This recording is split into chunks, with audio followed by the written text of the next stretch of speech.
उम्मीद की कश्ती को कभी डुबोया नहीं करते, साहिल कितना ही दूर क्यों ना हो कभी रोया नहीं करते। जो रखते हैं अपने दिल में हौसला, वो कभी कुछ खोया नहीं करते।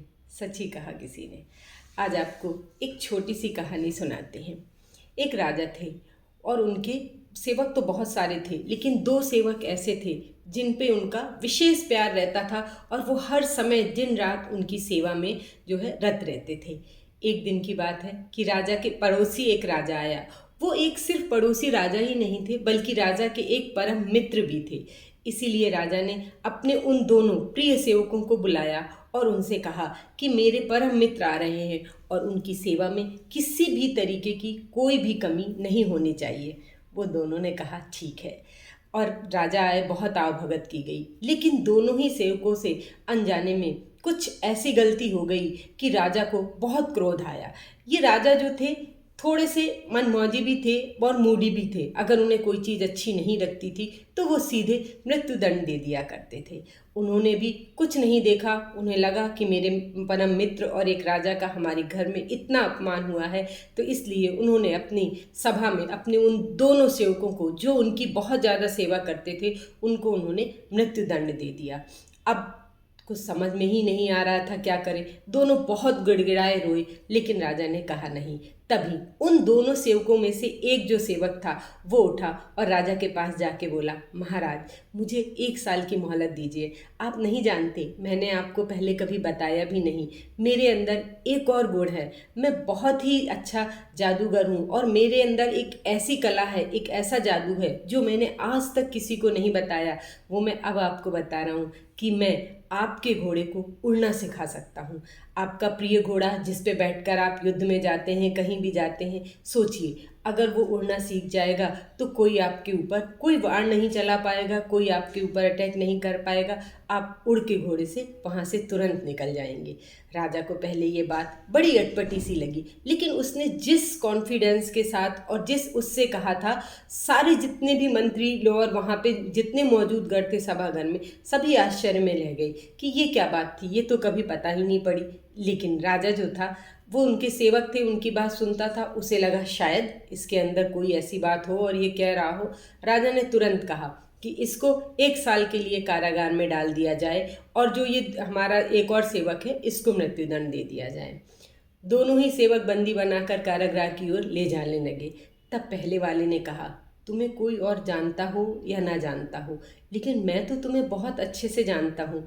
तुम्हें किसी तरीके का कोई जादू नहीं आता, फिर तुमने इतना बड़ा झूठ क्यों बोला? 1 साल बाद ही सही आओगे तो तुम वहीं जहाँ मैं जा रहा हूँ।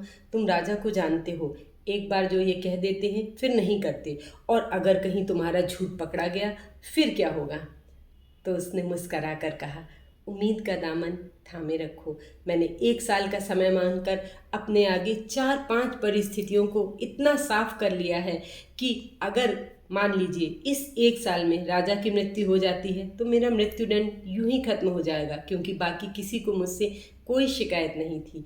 और अगर मान लीजिए मेरी मृत्यु होनी ही है तो मुझे फांसी क्यों, 1 साल में मैं बीमारी से यूं ही भी मर सकता हूँ।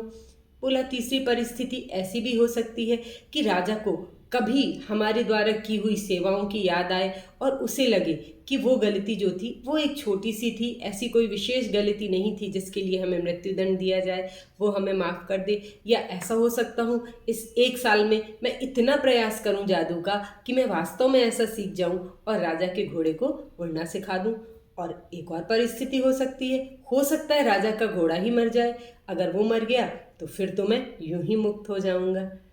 जी हाँ, उसने बिल्कुल सही कहा और अंत में हुआ भी ऐसा ही।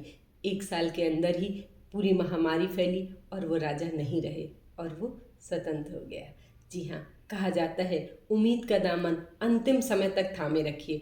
पता नहीं कब आपकी यही उम्मीद एक सच में शामिल हो जाए और आप देखेंगे कि सारी परिस्थितियाँ यूं ही बदल जाएं। हमारे जीवन में विकट से विकट परिस्थितियाँ आती हैं, लेकिन अगर हम उम्मीद का दामन थामे रहें तो हम देखेंगे कि ये कठिन परिस्थितियों को भी जीतने में हमें उतना ज़्यादा कठिनाई का सामना नहीं करना पड़ेगा जितना हम सोचते हैं।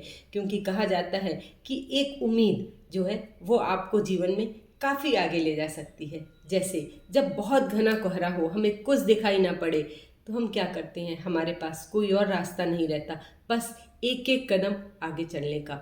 और यह एक कदम हमें थोड़ा उजाला देता है, दूसरा कदम थोड़ा, और कुछ कदमों के बाद हमें पूरा ही, जब कोहरा छट जाता है तो पूरा ही सब कुछ साफ साफ दिखाई पड़ने लगता है।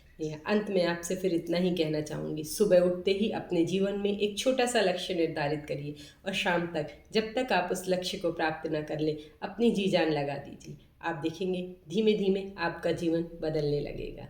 फिर मिलेंगे एक नई सोच, नई कहानी के साथ। मैं नीलम।